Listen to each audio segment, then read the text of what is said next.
Bobby, obviously you are the man every Laker fan in Los Angeles wants to hear from. Damn right we do. Because they're like, how the hell are they going to build this roster? Mm-hmm. Okay, so let's start with this because we've been having a conversation, and obviously exacerbated, by what people saw last night. Like, how are they supposed to compete with the Spurs and Thunder?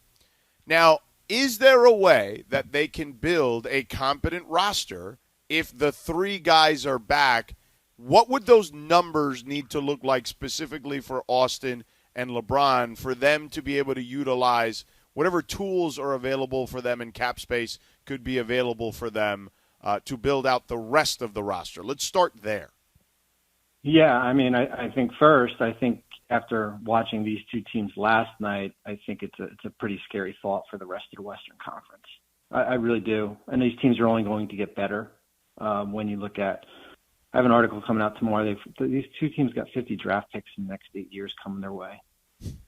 Think about that. They're only going to add to their roster here. I think from the Lakers' perspective, I think when we've talked about this before, we can talk about cap space till we're blue in the face. Cap space doesn't mean anything when your best free agents are on your own roster here.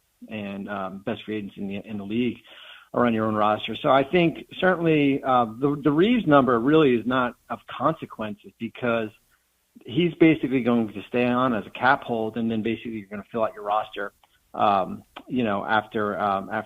before you re-sign him here. But I think if you had LeBron at around 30, and this is basing it off running this group back.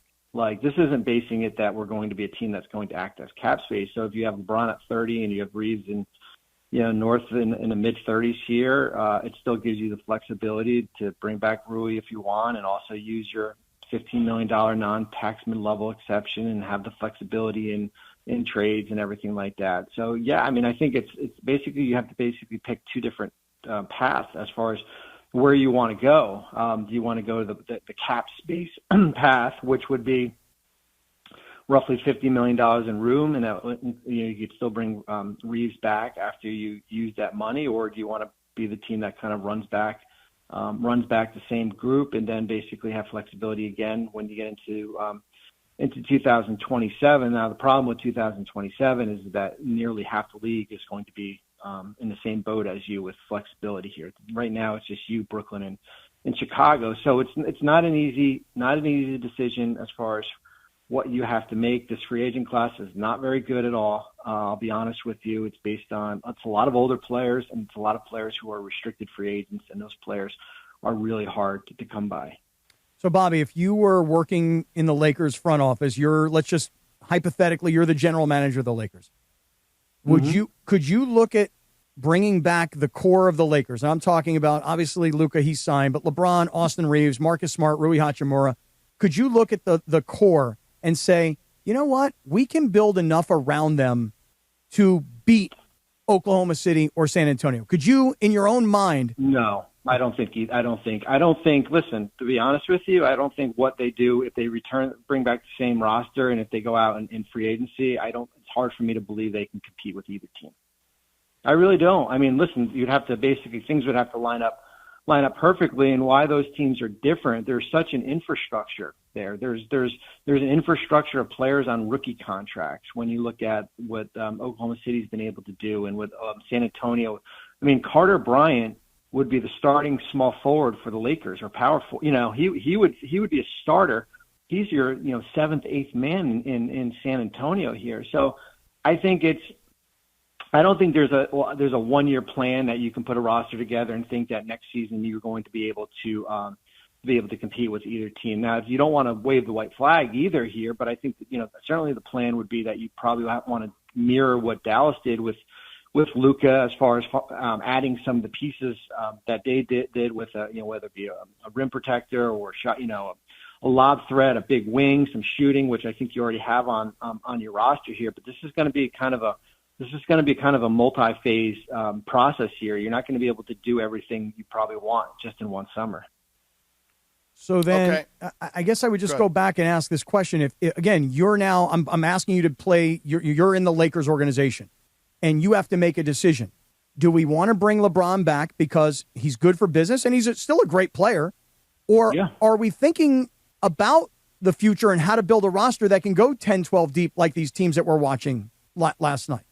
Well, which direction would you go? And by the way, is LeBron the key to that? Maybe I'm looking at it all wrong. Well, listen, I mean, so let's say you don't bring him back.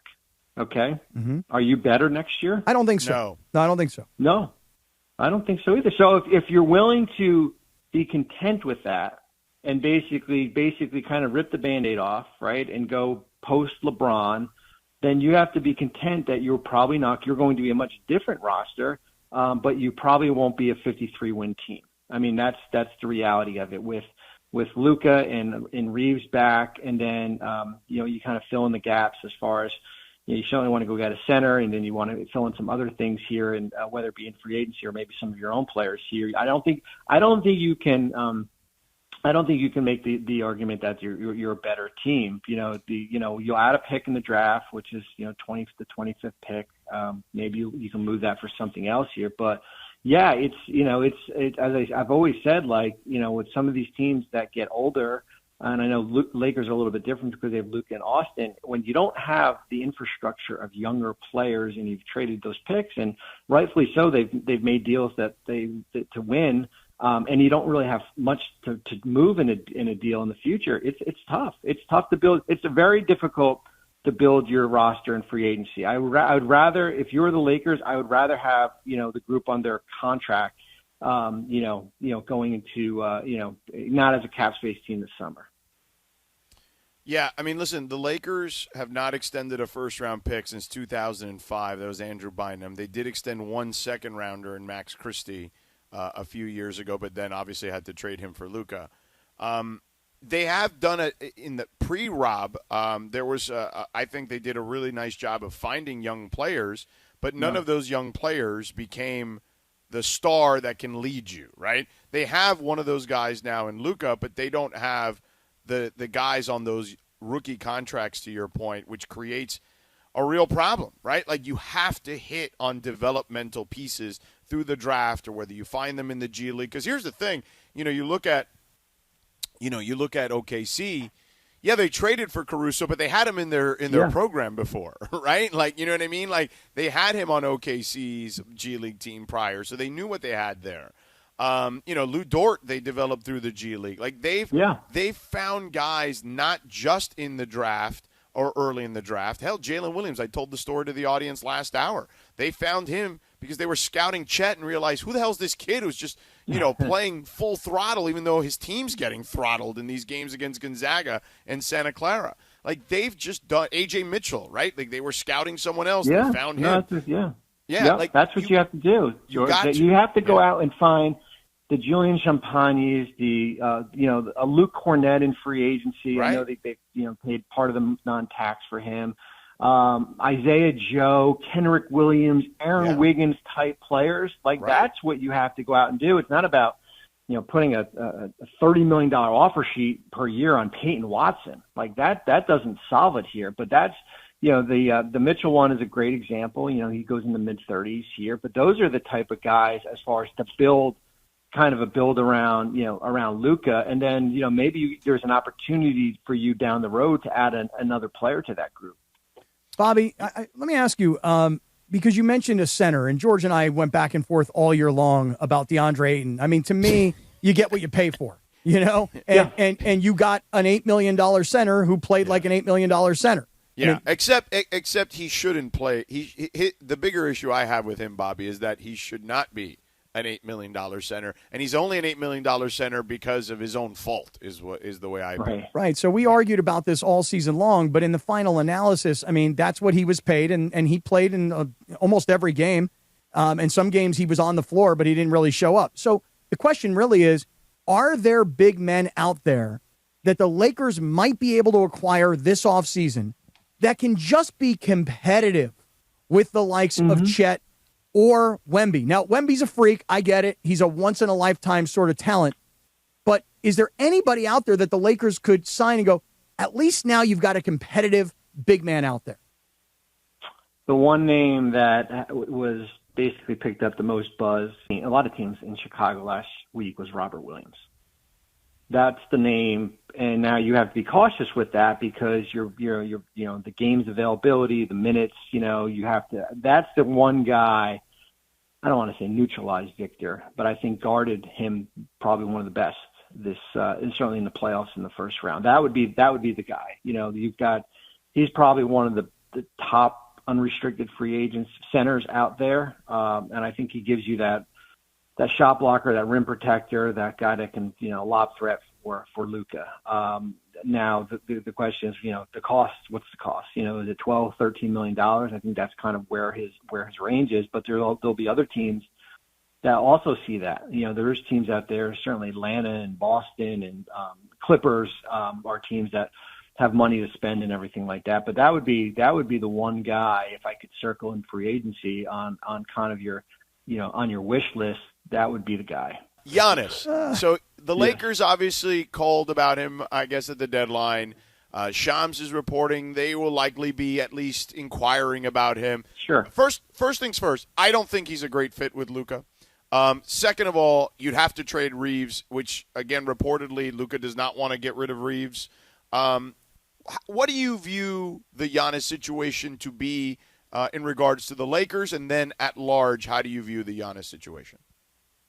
Well, with Reaves, he would even have to agree to it, and I don't know why. How does he fit with Milwaukee if you're paying him significant money and stuff like that? So that's the hard part there as far as kind of piecing. You could basically trade for him and take him in with cap space if you want to, and still retain Reaves here. But it's hard because what else would you have to send from the Lakers besides the 25th pick in the draft and a first in 21 and 23 and some pick swaps. I don't know if that does it for Milwaukee. I think 31 and 33, right? Because you said 21 yeah, 31 and 30. And 31 and 33, and then you've got some pick swaps there and everything. I think they're kind of in the back of the line as far as maybe what some other teams could offer. I think the only way that he could potentially would ever get to Los Angeles would basically play hardball and basically say this is the only team I'll sign an extension with, which would be the Lakers here. I don't know if the Bucks would call his bluff on that with regards to that. So yeah, it's a hard situation to kind of point down as far as him getting to Los Angeles, just based on the lack of resources to trade for him, and then fit wise, you would basically have him and Luka. You still have Reaves on your roster and everything, and then you're basically kind of filling in the gaps with guys probably on minimum contracts. So my question about Giannis is not necessarily about fit on the floor; it's fit in the locker room. What you know of him, what you know of Luka, and again, I always keep coming back to, if you were in this position, what would you be thinking? Do you think that that's a good chemistry fit, besides what you think about a basketball fit? Yeah, I mean, I think certainly chemistry-wise, the question will probably always whose team is it, right? Like that's kind of we always hear something about like that. Is this Luka's team? Is this Giannis's team? Does he want to walk into a situation already with with a player that a top 5 player of Luka's magnitude on this roster here? So that would be, I don't think, that would probably be something that you would probably talk about internally. And I think you already have a good idea as far as, from a personality standpoint. I think from Giannis's perspective, as far as what gives him the best opportunity to win another championship, I think that's the biggest question that he will have, when we go into, over the next few weeks here. What do you think, if you had to kind of handicap a top 3 scenario for Giannis, who would those 3 teams be? I would say Miami. I think they probably already have a built-in package when you look at the 13th pick in the draft, and then they've got 2 future first and 31 and 33 also. You have Hero, who'll be on an expiring Khalil Ware, Jaime Jaquez. You could probably put in some salary filler there. I think that's probably one. I think Minnesota will be interesting. Certainly they're a team that circled the wagons with him around the trade deadline. It will cost them, and it will cost them probably Jaden McDaniels and a combination of Gobert, Randall, or Naz Reid with that. So you're looking at probably two players, at least two players out of your starters or reserves that are going to be going out. And another question as far as what's left, they only have one first to trade. New York's still playing. I think the further New York goes along, I think it's you get to an NBA Finals. Do you want to go out and basically trade three of your starters for Giannis? I think that's a hard question to answer right now. Portland's a wild card just because they control Milwaukee's first for 3 years, I think from 28 to 30. New owner is always a wild card with in Portland here. They would have to be content as far as they need to know if he's signing an extension there. Who else is on? Golden State. Golden State's interesting just because they do have the 11th pick in the draft. They can trade three more picks there, but it's like cobbling together enough salary when you look at Draymond and what else is going out if you're not willing to do. And Draymond's got a player option if you're not willing to do Jimmy Butler. Hey, Bobby, I just want to bring it home then for a quick second about LeBron. I've always thought that LeBron, he's never going anywhere. This is the first offseason that I think that it's conceivable that he could maybe decide to go somewhere else. Do you think it's a foregone conclusion that LeBron is automatic back to the Lakers?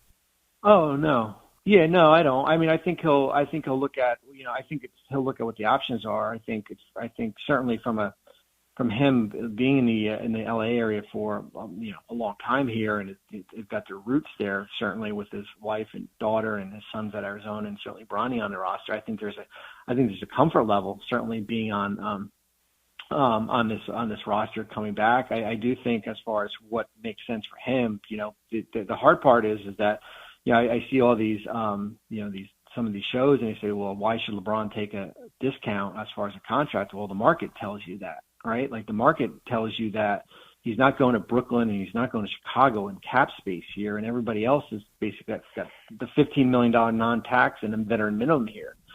So when you're looking at Cleveland at the minimum and you're looking at Denver at the minimum, or you're looking at Golden State, maybe a little bit more than that, those are your other options as far as what he could be looking at.